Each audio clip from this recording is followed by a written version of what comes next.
Hello, welcome back to the BCS podcast week. Oh, I have it titled "Week What Happened." Let's just Well, quickly do Army Navy, and then we can get into what the hell what happened. yeah. Army should have won. They controlled the game for most of it. They had multiple opportunities at possible turnovers. Navy couldn't hold on to the ball at the end of the game. The gash on Horvath's hand was just nuts. Like he couldn't grip the ball. Justin Herbert out there. Yeah, it was kind of a. I'll put it this way: it was one of the more entertaining Army Navy games, even though it was like low scoring but it was like very back and forth. There was multiple times where Army, I thought, could have really put the nail in the coffin. They didn't take advantage of it.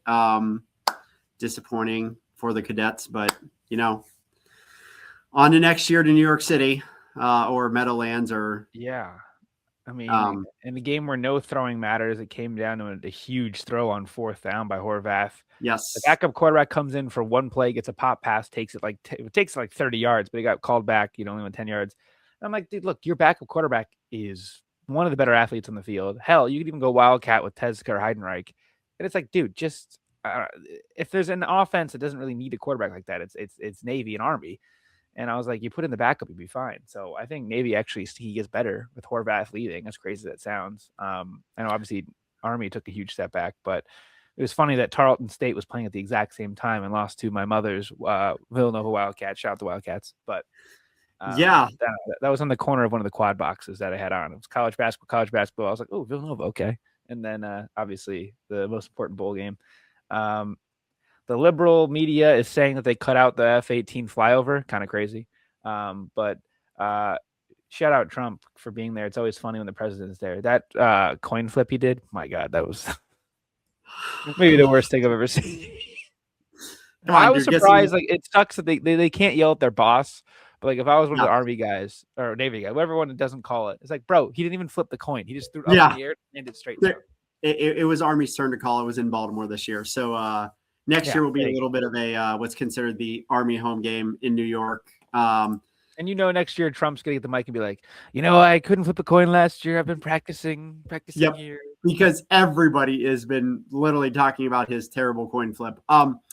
One thing is, I will say this about Kale Helmus or however you say his last name. I probably butchered it.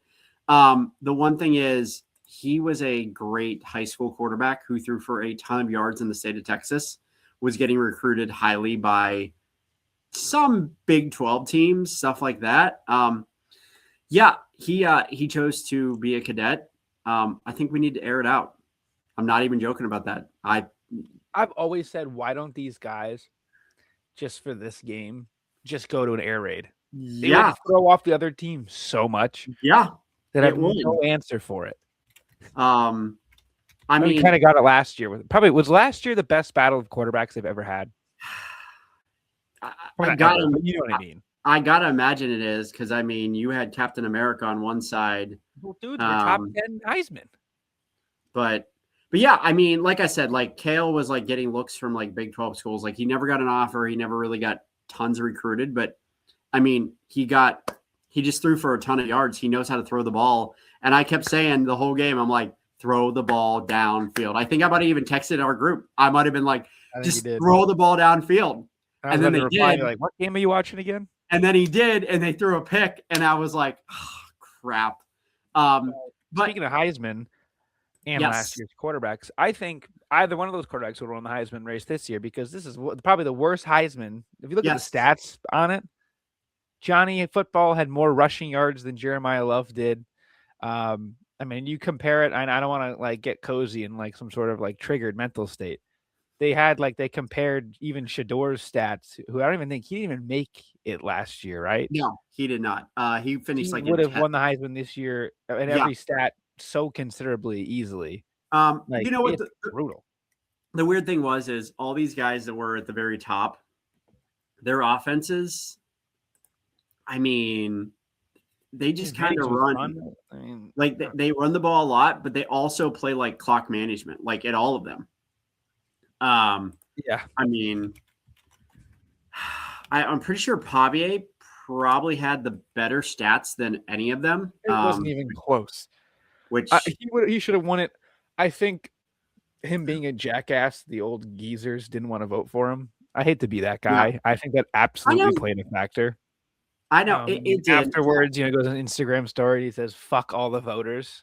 Like, I don't know. I will say this: gangster. We always heard from the West Side or the West Coast guys that the Heisman is all about a regional voting thing and things like that. And I actually believe that happened this year. I believe that a lot of people looked at that Big Ten title game and said, okay, we got to get one of these guys to win the Heisman. So whoever wins Ohio State, Indiana, that's your Heisman. Midwest voters are all going to vote. Hey, guess what? We're going to look at it. We're going to vote, and we're going to pick the winner of this game. And that's who's going to get it. And they basically, in my opinion, probably put Jeremiah Love second on their ballot and probably Pavia third to prop him down. And then they were just like, okay, Julian Sayin lost. He's out. We're going to put him fourth. We don't want him taking away points. The Heisman quarterback can't do a 1-yard QB sneak. I'm sorry, we can't do that. Correct. That's what they were saying. Mendoza, I didn't even think played that well in that game. He had like one throw. No, he didn't. He had like Pavia, man. Look, I understand they hate it. Warming up at Alabama in the victory formation is maybe the fucking coolest thing I think anyone's ever done. Obviously, it sucks they didn't win the game. Yep. Like every interview he does, he's just himself. He's just the guy. I mean, obviously, Mendoza plays this like fake. I don't even want to say what I think I'm saying, but like some fake, like weird character thing. Jeremiah Love is whatever. Ahmad Hardy's a better running back. Justice Haynes had better numbers before he got hurt. Like, cool. Oh, the Notre Dame running back. You got it, bro. It was just so weird this year. I feel like this is the year you could have been and given it to that linebacker from Texas Tech, where it's like, no, we're just going to give it some defensive guy this year to throw him a bone. Like, throw him a bone in a quarterback year. I guess it's like, oh, Indiana won the Heisman, I guess. But like, this kid's going to the Heisman and go number 1 overall, and I don't think he finishes his rookie contract in the NFL. Sorry. I'm gonna no comment that because unless he goes to your franchise, and of course he'll. Well, then he's definitely even worse in that case. He's definitely not finishing. But it's just a weird situation, man. Whatever. But it wasn't. It is a very weird situation. It wasn't like there was anyone who separated themselves immensely this year. There was no like staple. I mean, probably if we want to look at it for best player, not stats. You're probably looking at a wide receiver from my school. Probably the best wide receiver. So you're right. That's right. Let's comment on that again. Oh, that's right. Lemon from USC apparently is the best wide receiver, but not the best wide receiver in the Big Ten, though. Just remember that. But he's the best wide receiver in the country. If you can't do it, but if you made them both play in Mekhi Lemon's body, probably Mekhi Lemon's better because that dude, the things he was doing in Michigan's defense. But Jeremiah, you look at him and it's like, this dude's just not fair. Whatever. Yeah. I mean, he's just an all-world talent. I mean, not taking anything away from Lemon, they're both going to be great at the next level, in my opinion. But other than that, I don't got really anything for Army, Navy, Heisman, stuff like that. But something kind of big happened last week for your school. Yeah. So if you have a Twitter account, in the past 2 years, you've known that Sherrone's been up to some shady shit. Unfortunately, things happened where you couldn't really get rid of him at that time. But we're gonna not get into like what he did in that stuff because I've got some really controversial opinions that'll get me in a lot of trouble. But like you know what he did by now. From a purely football standpoint, it's about damn time something bad has happened in Michigan, and we're going to benefit greatly. Yeah. This guy stinks. Because it's never happened before. Anyone that knows me, this guy stinks. I mean, failing upwards. Like Penn State ran the worst coaching search in the history of mankind and ended up getting one of the best candidates. All right. No. They not one of the best candidates. They got their best candidate that they were talking about. That's what I'm saying. DeBoer went better, but like that's what I'm saying. Like, in general, like, and then like Ohio State, like, oh shoot, they had to, their D coordinator gets sniped. Oh my God, they got a supercomputer rocket scientist genius, of course. And then it's like, oh, Chip Kelly is getting fired right before Ohio State. I'm sure they're going to bring him on as an analyst. Oh, right when what's his name leaves, of course. Like it's just always of course with them. Like again, I remember being at the Natty at halftime. Oh, my favorite player in college football, Quinshon Judkins, just committed to Ohio State. Of course, it's always an of course thing. Oh, you know, Michigan State has Diddy as their head coach. Oh, they get fired for free money and they get a new one. Of course. And now it's like, oh, they actually have the balls to fire their coach. They hire in Pat Fitzgerald, who's probably going to be a team who want to be whoever the old guy was is annoying. D'Antonio. Oh, of course. Like Michigan's finally having their of course moment. I think we kind of basically had this. We talked about it. Pat Fitzgerald would have been a home run hire for Penn State, and they never even looked at him. Yeah. So, I mean, it is what it is. Yeah. So again, he's a horrific coach. Everyone's known about it. I'm going to try to be as positive as possible on this podcast because I'm negative on Twitter. It's just what I do. I'm negative talking to people because the people that be just don't know how to run any of the searches, and don't worry. Eventually I'll get in there and figure things out. Positives. You went 9-3 with a head coach that was completely checked out this season and didn't care. You essentially had no head coach, no game planning. Well, obviously you saw that in most of their games. And you were able to get 9 wins in the Big Ten. Look, I understand you were completely uncompetitive in all 3 big games, but the fact that you were 9-3 and potentially could go 10-3 and beat Texas, all right, that's crazy. Like that would be an insanely great season. And it's really funny when you like looking at some of the pieces. Like, so right before he gets fired, they're like, hey, we're going to bring in a quarterbacks coach. And everyone goes, so your $1 billion quarterback, $1 billion quarterback, the guy that's like saving your job, you haven't coached him this season. I can confirm Bryce almost had 0 coaching this season. A lot of things were going on behind the scenes, clearly more than just with Sherrone. It was maybe the most toxic workplace in your entire life. And like, if you're in a toxic workplace, you just give everybody grace. So like all the players I hated for what they did on the field, great people, but on the field and how bad they played, you're all good in my great books. Like honestly, like even if you're like Samaj Morgan, dude, you're fine. You get a full clean slate with me, straight up. But you look at it, Bryce. This is the worst he'll ever play. He'll actually have coaching and development now. And again, 0 coaching in college. He had no help breaking down these defenses, and he was doing what he was doing. I understand it wasn't a lot, but that's better than nothing. Again, literally, this kid was a 17-year-old kid walking off the street, had 0 coaching, 0 help, and won 9 games. Was it mostly because of him? Of course not. But there was games he had flashes and moments, whatever. So whoever you bring in is going to be a major upgrade. Coz and I were just talking about that before we clicked record. There's not a coach in this country that isn't an upgrade. That's insane. I'm not even kidding. I don't know who the UMass coach is. I swear to God, the guy's more dialed in than Sherrone. I swear, you could make Don Brown your head coach. That's where we're at right now. Hey, they just got rid of show causes. You could make Stallions your head coach. Okay? He'd be better. As for who the hell we're going to get next. So it's Kenny Dillingham, Kalen DeBoer, Jed Fish. The websites you got to pay for. Only subscribe to Rivals. They're the only good people. Shout out Trevor.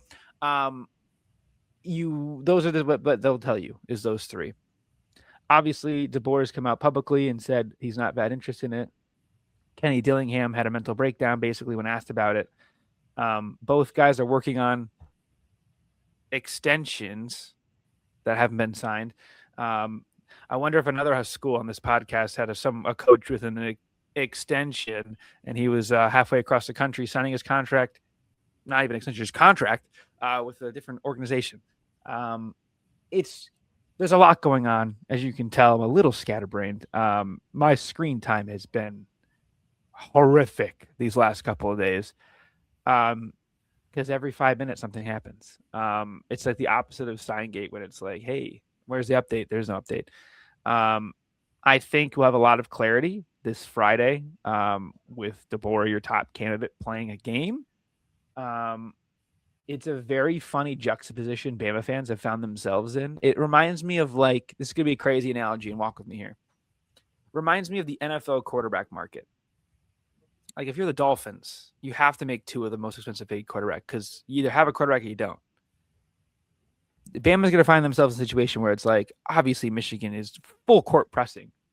Are you going to extend this guy and make him probably the highest paid guy of a coach?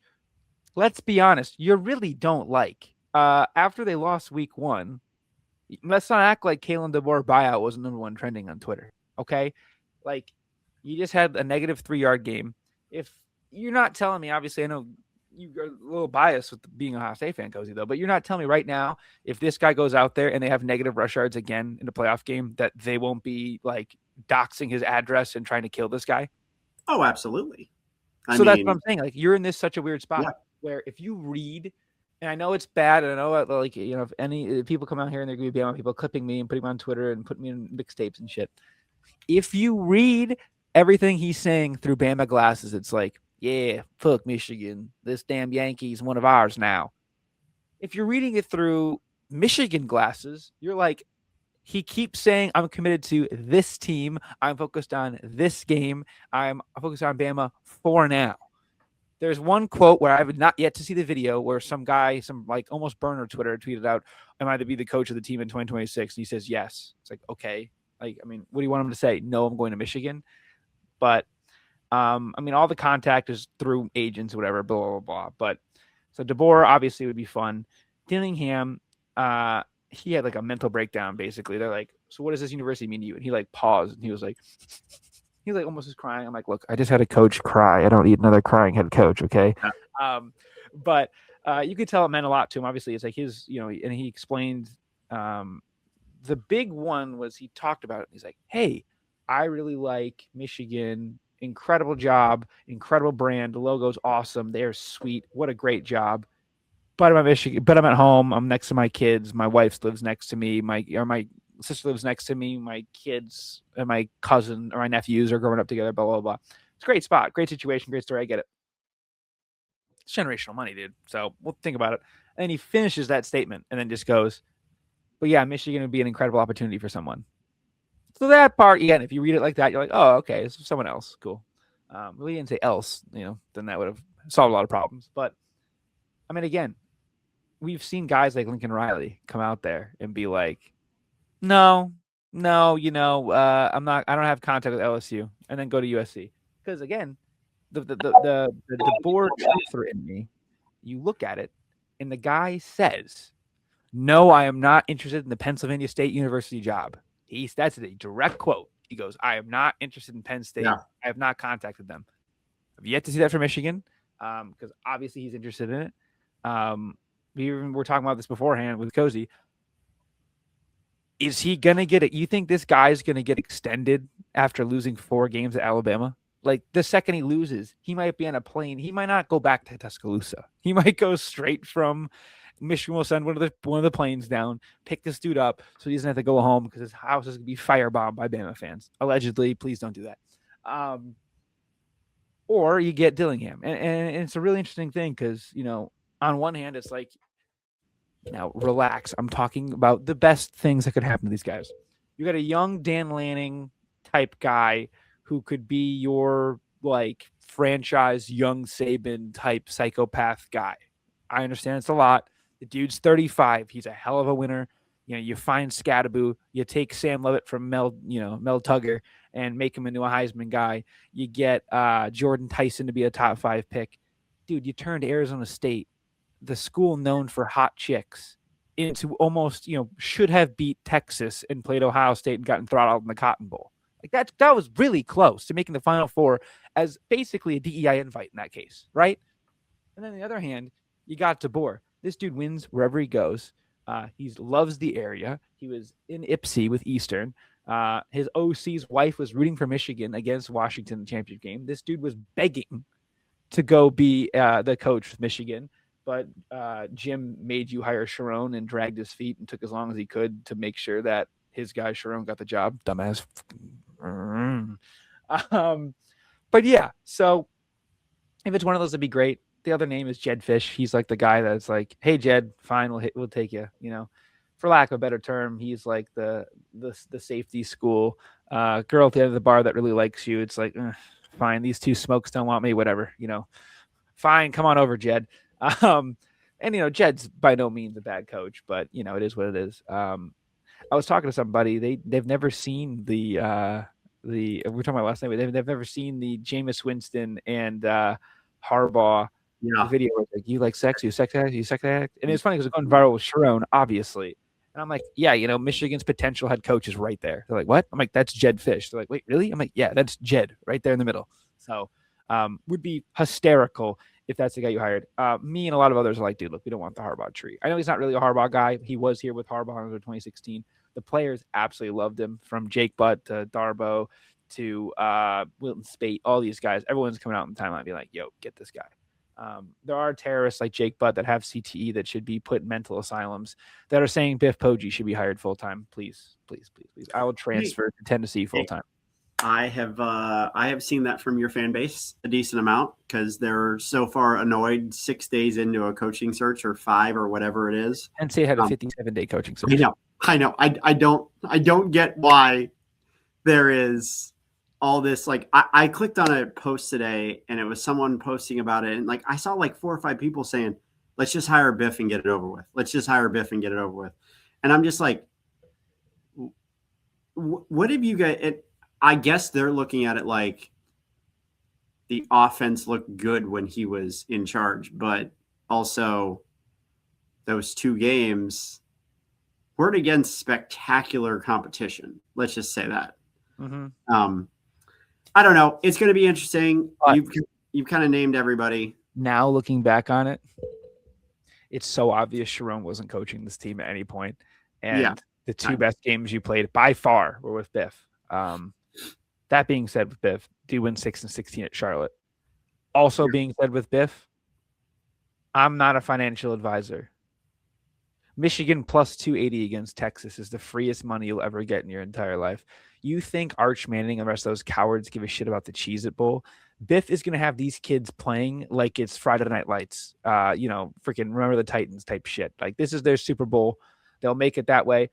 Last year, very clearly, Sherrone had a lot going on. It was like, damn, I could maybe beat Alabama and get everyone off my ass. And he did. And it saved this guy for another year. So, look, dude. Michigan's going to kill Texas in the bowl game. Outside of that, I don't really know got anything on your coaching search, because I think it's – I don't know. I think I agree with you. It's going to be one of the 3 you named. It's DeBoer, Dillingham, Jed Fish. This isn't going to be like Penn State, where it's someone out of left field that no one's mentioned, and it's all shocking and surprising. But yeah, I mean, we got some playoff games to talk about, though. Yeah, I was saying we could do a quick first-round playoff game, and then we can go from there. So Friday night.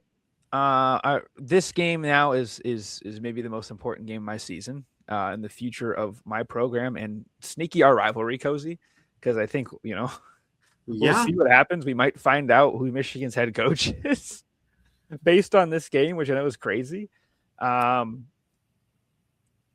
very worried about this game, because taking on my side of it, because I sneaky kind of prefer Dillingham, as weird as that sounds, but I think DeBoer obviously is the better hire at the time.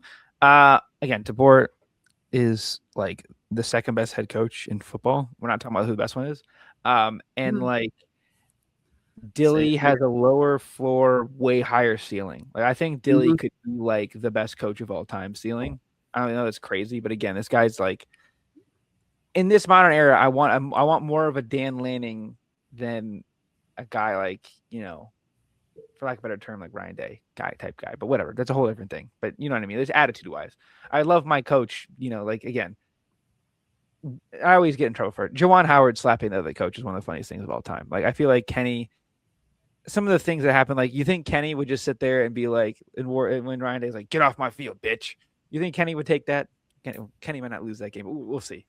The board clearly wouldn't lose that game. He don't lose rivalry games, but I'm writing checks for guys I don't even need to potentially write. So, But yeah, in this game, sorry, the coaching search has ruined my brain. I'm sorry. Apparently, Alabama, Oklahoma. So we're on the street as Ty Simpson's hurt. LT Overton, the D tackle or D edge tackle, D lineman, whatever the hell. He's going to be out probably. Jam Miller's out. A lot of guys out for Bama. They just had -2 rush yards. Oklahoma's the healthiest they've ever been. They're at home Friday night under the lights. Oklahoma by 1 million. What do you mean they're a 1-point dog? Cozy. I actually like Boomer Sooner in this a lot. Like I really like. The problem is they everyone. It makes so much sense. But why the hell are they underdog? But Vegas has them as an underdog. The only thing I can think is, did Oklahoma do too much pissing in their cereal when they beat Alabama before? And did they really piss Alabama off to where this is going to just be one of those 0-2 against Alabama? Wait, DeBoer's 0-2 against Oklahoma, you mean, right? Yes. Sorry. Yes. Okay. You said Alabama there. You know what I mean? Yeah, I kind of figured that. I agree. You're right. He is. And I never even thought about it. Last year, they got thumped. And I mean, last year was not even close. They got thumped in Norman. This year, it should have been a lot worse too. And Oklahoma's out their best player. I think Mateer might be healthy now after all this break and all this time off. And Alabama had to play in an SEC title game. And all this stuff just keeps pointing towards Oklahoma, and Vegas has Alabama favored. And now I feel like we're stupid because Vegas knows something that we don't know. And I don't even know. It just doesn't make sense to me that this is not the pick for Oklahoma. Like, if I could tease Oklahoma in the under, I would. I'm leaning the under straight up because I think the defense is going to be crazy, and Oklahoma is going to basically make for Mateer. They're going to do the Riley Leonard thing with Mateer. He might run. It might look like Navy. He might run the ball 20 times. I think they're going to try to slow this game down. Bama has kind of bad special teams, sneaky. Obviously, Oklahoma had a punt return in the first game and some turnovers that kind of made everything crazy. That Oklahoma defense is going to have Alabama in such hell that if Oklahoma can bang two brain cells together and go, it'd be great. Oklahoma sneaky had a really good defensive game against Georgia. The last touchdown was kind of like, ugh. They had a short field, obviously, and two of them. It was like basically they started in the red zone. Yeah. So I don't know. I'm going to say Oklahoma. I'm just going to be so fascinated. And again, we don't promote any crazy things here, but if you look at Polymarket or Clashy, like the two books that you can basically watch a stock market of who the next coach of Michigan is going to be.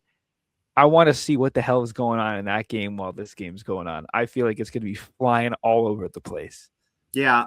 Here's the thing. I trust Kalshi as minimal as possible after what happened with Penn State, because at one point they had Kalshi, all it is they have no input. Correct. It could be, will the sun come up tomorrow? And if someone puts $1 billion on no will be favored, even if it doesn't come up tomorrow. Yes, correct. So it's just more fun to see what people are doing. Yeah. So I don't know. I think Oklahoma wins this game. I think it's welcome to Michigan, Kalen DeBoer. Yeah, I kind of feel like that might be it. I mean, if they're not into it coaching wise, I can already tell you that DeBoer has 1 foot out the door. If they're you just see DeBoer out there and he's just like, come on, look, Michigan, do the right thing, Alabama. Let him come to Michigan now and name Nick Saban the interim. How sick would that be? Come on. Here's the thing. I will say this. I will say this. Had you hired him this week before this game took place, and they named Nick Saban earlier this week, and they named Nick Saban, I would put all my money on exact matchup for the national title, Ohio State, Alabama. That's what I'm saying. Dude. I would have thrown all my make me the scriptwriter. I know what I'm doing. I would have been. Look, they would have rallied around Nick Saban, and he wouldn't even have to do that much. Saban's already basically running that damn program. Yeah, I mean, we could head on to Saturday because I The think only good game left. Okay, but I think it's objectively going to be a bad game. Hold on. Friday we are going to say one thing here, and I will say this. So I'm so anti G5 in the playoff. Okay, sorry. I am too, but I'm going to say this. There are games on that are not on TNT and True TV because these are the two games at 3:30 and 7:30 that are on True TV and TNT. Yeah. There just so happens to be two outstanding games of FCS playoff games that are on at the same time that I'm probably going to watch over these. One of them is Montana versus Montana State, and that game is going to be electric. But we can talk about the game at noon, which should not be at noon. Don't know why it's at noon. Well, it's based on the time slots. So they were already predetermined time slots. I don't know why they didn't put this game at night. This should have been the 7:30 game. You should have had Ole Miss and Tulane at noon. You should have had this game at night, and you should have had Oregon. The problem was ESPN wasn't going to pass up taking this game. I know. That was your problem. It is the problem. Which now, this was, I think, last year. Ole Miss, Virginia. The ABC game last year was at 7:30 because it was Ohio State, Tennessee on ABC. Yeah. Look, okay, lot to unpack here. TNT games last year. Did we have? Yeah, we had TNT games last year. Penn State, SMU was TNT. Yes, you're right. Notre Dame was on. I think they might have been on ABC. It was a night game on Friday. Yeah, they were on. Were they on NBC? Did NBC actually get the game? They might have. I feel like NBC might have had the game. Yeah. Anyways, beside the point. Miami, Texas A&M. Texas A&M's favored by 3. Miami definitely has not been in a stadium like this season. I was gonna say since they played there 2 years ago. Yeah. They was that Tyler Van Dyke versus Connor Weigman? I think yes. What was it? The 23 Haynes King. They played in Miami. They did play in Miami. And then the year before was in College Station. But correct. And by the way, I'm pretty sure. So I think they both each won the home game. Correct me if I'm wrong on that. Maybe yes, they did each win the home game. Miami. Look, I don't know this game.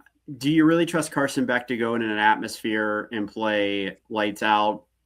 Look, I know it's at noon and everyone says that noon games you can't get as hyped up for. I think it's a little bit different in the playoff game. I think it's kind of interesting that this year we have 4 new teams hosting a playoff game. And kind of a fun fact, Alabama has yet to host a home playoff game, but they've not been in one playoffs and now they're in and playing a road game. Kind of weird. But yeah, look, it is what it is. This is going to be the winner plays Ohio State in the Cotton Bowl. Cotton Bowl's in Texas A&M at home against Miami. I'm going to be honest with you, as a Buckeye fan, I think I'd rather play Texas A&M because Miami defensive line could give our offensive line struggles, but Texas A&M does not. I think they have a good defensive line, but they don't have that it guy. Plus, here's the thing. Carson Beck, yes, they have the same amount of interceptions, but I feel like he's a little bit more not wanting to take the risk of throwing interceptions.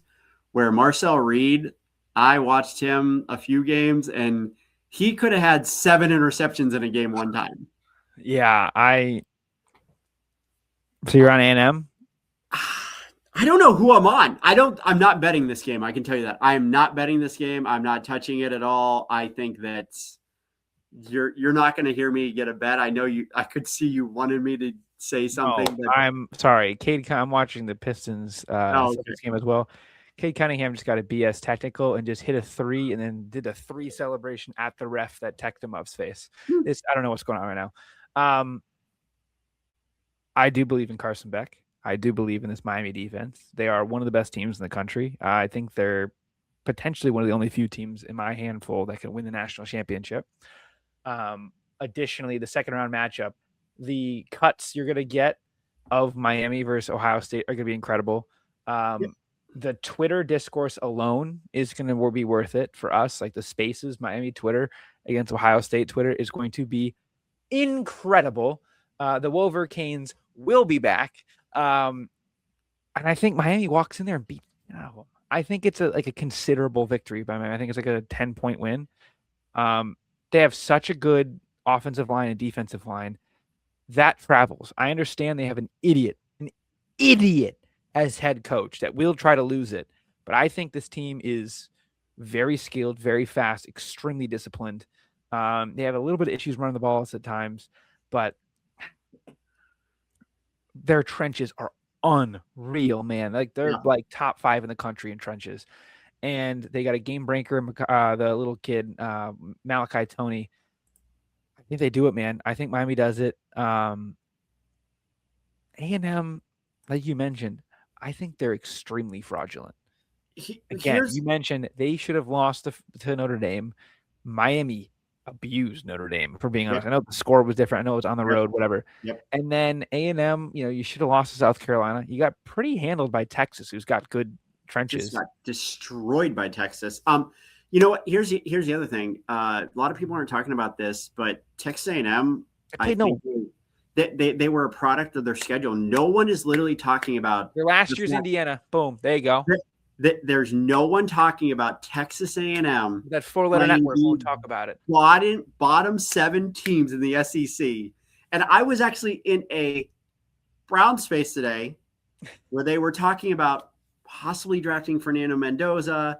And there was a guy in there who kept saying, yeah, he plays the Big Ten and he didn't do anything. He plays in the Big Ten. It's nothing compared to the SEC. And I actually had to say something like, dude, your conference is very mid. Like the middle of the SEC is not good. You are top heavy. Alabama does not scare me. Oklahoma does not scare me. Georgia's probably the only team in the SEC that actually I'm even a little worried about. Like trust me, if we somehow make it to the national title and we're playing Oklahoma or Alabama, I'm throwing the house on it. Ole Miss kind of scared me, but they don't have a coach. Well, / they do. He's an interim coach. He could do fine, but once again, Ole Miss and Georgia are going to have to play each other. I don't know. Everyone's like, oh, man, Texas A&M going to get to play the Cotton Bowl at home. They don't scare me. Miami actually poses a bigger threat. The trenches are the big thing. But at the same time is if Carson Beck gets too cute with it, and there was a few times this year that he felt like he probably got a little bit too cute with it and tried to force things, then that's where you're going to see the downfall of Miami when he does something like that. A perfect example, his Louisville game, he tried forcing stuff and he threw 0 touchdowns and 4 interceptions. Like a lot of tips, but yeah. There was, but here's the thing. That was also at home. He also went on the road to SMU and he threw some pretty bad interceptions there, which in the end ended up losing them the game, ended up costing them a chance to win the ACC. Yeah, it's kind of crazy to think that overall, like Carson Beck is actually pretty reliable with the football, considering he had 6 turnovers in their losses and 4 turnovers in the rest of the 10 wins. Pretty good. Will he get rattled at College Station? I don't know. I have no idea. But yeah, it'll be interesting. And now on to our 3:30 Slaughterhouse game. However long you want to talk on these games. Okay, I will be very quick, and I will go with both of them right now. They're both blowouts. Like I said, I'm probably going to watch the FCS games because these games will be entertaining for the first quarter to quarter and a half. We've already seen Ole Miss Tulane 43-10 earlier this season, and teams really haven't changed that much outside of the coaching thing. That's not going to be anything. Ole Miss is imagine if they didn't flip A&M and Ole Miss, and it was Miami, Ole Miss, and then Texas A&M, Tulane. Oh, you actually could have seen Tulane maybe go in there and make some noise, but I think the talent gap is so much. It's there. You also have a coach at Ole Tulane. Miss first quarter nuke play. I mean, these dudes are going to come Oh, out trying to absolutely. show it's them, not Lane. They're going to try and show Lane that, hey, as much as all of them are going to go play for Lane next year. So yes, and but here's the thing: they're all going to be like, you know what? Here's the thing: we're doing this for the SIP. Yeah, I think the Grove is going to be rocking pregame, and you're going to see it inside the stadium, and it's kind of one of those fighter mentalities from Ole Miss, and their fans have not had a lot to cheer about, and you're going to see one hell of a playoff game from the fans. It's probably going to be more entertaining to look in the stands, to be honest with you, than even what's on the field. I think they easily cover the 17.5. I'm so ready for some of the stuff that Ole Miss fans are going to do regarding Lane Kiffin and maybe pictures of him or things like that that might pop up in the stands. Kind of really wish College Game Day would have went here instead of A&M and Miami, because the College Game Day signs would have been 10 out of 10 off the wall. Great. Don't worry, we're getting. They better go next year when it's LSU at. Yes. But yeah, so last game. Ole Miss first quarter hammer, obviously. Yeah. And they're going to kill him. You agree with me? Like, they're going to kill him? Tulane might sneak in late, backdoor covered, whatever. Their head coach has 2 jobs. Speaking of 2 jobs, Bob Chesney and James Madison at Oregon. We've seen this game before as well when Oregon has played all the teams beginning of their season. Yeah. They're going to kill this team. Oregon is going to pick their number. I'm talking 52-13. I think it might be worse than that. I was thinking more or less along the lines of maybe like a 49-3. Yeah. I mean, maybe you are right with 13. Maybe JMU scores late. Yeah. You know what? Actually, I do have one thing that this could be. Oregon could come out super hyped up, and maybe JMU breaks one for a touchdown on like the second or third play of the game. And everyone's like, oh my gosh, look at Oregon. They're struggling. And then they just come out. And I think there's no way this game is within 30 points. Like this game, I don't understand why the line has not moved from 21.5. I believe it was even a little more than that when it opened. Was it 24.5 maybe when it opened? Nah, about it says this is ESPN bet or now DraftKings. Yeah, 21.5 is what it opened. Okay, so we haven't moved. Actually gone down 2 points. Interestingly, I just think there's no way they don't cover that 21.5, right? You might cover it in the first half. They might cover it in the first quarter. Well, maybe they might score 3 touchdowns in the first quarter. 21.5 in the first quarter would be crazy. I know. Well, but yeah, that's what we have for that. And then I guess we can do second round next week potentially. Yeah, it'll be a Christmas holiday build up. By then, probably. We have a very much a long period from these games to New Year's. There's going to be 10, 11 days, which is not, I kind of hate waiting. But I will say this, will all the home teams win this year again? No. And I mean, you have 2 possibilities at it because yes, I think you said the U is going to win. I think Texas A&M's fraudulent. I could see the U winning easily. I'm not betting it, but I will say I do think the U does pull out the win. Okay. So I think that's all we got for now. Crazy stuff going on, obviously. We'll see what changes in the next week. Because if I know football the way I know football, like Cozy just said, there's a long time between those games. What would make the time pass quickly? The Alabama job opening and chaos ensuing. I'll just say this. That job opens, the world will explode. We might have guys not coaching games at their schools, going to different schools. Do you think and I'm just going to throw it out there. Do you think if the Alabama job opens, that they throw the largest contract in the history of mankind at Kirby Smart? See, I didn't even think about that. I thought you were going to say Lane or Sarkeesian. Wow. Yeah. I mean, Mm-hmm. geez. That's what happens on talk shows for a week in between the games. So if you're a script writer, that's what happens. Again, having a Nick Saban been way sicker. Yeah. So you guys hiring Jed Fish, who's already done with the bowl game, and Dillingham, who's I know that'd be lame. whatever. Yeah. Dilly would be fun. Dilly would be fun. Go get DeBoer so we have something to talk Or about. is the maximum chaos hire? Just go get DeBoer so we have something to talk about. And the funniest scenario would have been if we hired him before the bowl game, just being like, "Oh, people think Michigan." Because I've been all week on Twitter, I've been talking about how Michigan's not even a top 10 job, let alone top 5. And they're like, "I'm like, okay, guys." They're like, "Yeah, it wouldn't have been the biggest job open the cycle." I'm like, "We might have gotten Lane Kiffin if we opened earlier, buddy. Like, let's just be straight up. You never would have fit with the Michigan man mantra nonsense." But and yeah, let me clarify, and we can end on this. Sherrone Moore went to Oklahoma. All right. So thank you all for watching. Oh, by the way, you want to go full tinfoil cozy? Oh, Let's lock in. Who's Michigan's top target? It's DeBoer. Where does he coach? Coaches at Alabama. Where's Sherrone Moore from? Oklahoma. So we're going full tinfoil that Oklahoma beats Alabama. And then he replaces them. They did the Order 66 chip in Sherrone's brain for him to go freak out.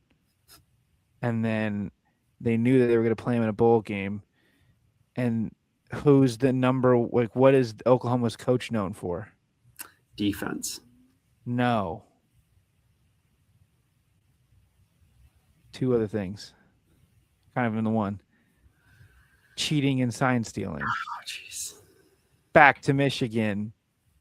He's trying to scratch Michigan's back for taking the fact that he's the biggest sign stealing cheater on the planet off his back. Oklahoma coach. Now Michigan's offering the Alabama coach the week of the game. And we have now put on this podcast that the moon landing is not real. Well, if it would happen in the SEC, I don't know. All right. Even the SEC couldn't play on the moon. Those cowards have to play nine game schedules now with no bye week. Fucking idiots get absolutely bullied by the Big Ten once again. All right. That's all we have for this week. Crazy week as always. It's the sport that never sleeps. So thank you all for watching. Please like and subscribe. We'll see you guys next time. Peace. Go Bucks. There you go.